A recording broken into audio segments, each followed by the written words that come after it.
Article 4 from the Part 1 of our Indian Constitution says that the laws made by the Parliament in order to establish or admit a state into the Union of India and the alteration of boundaries, name, size, area of a state and even the creation of a new state under Article 3 shall not be considered as an amendment of the Constitution under Article 368.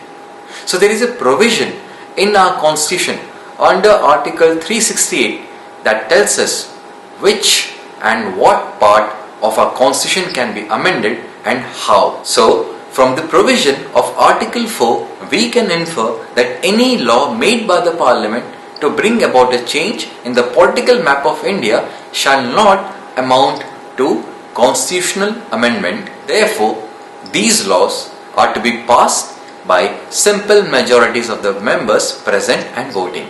So I hope that you enjoyed this video. Thank you for watching and have a good day.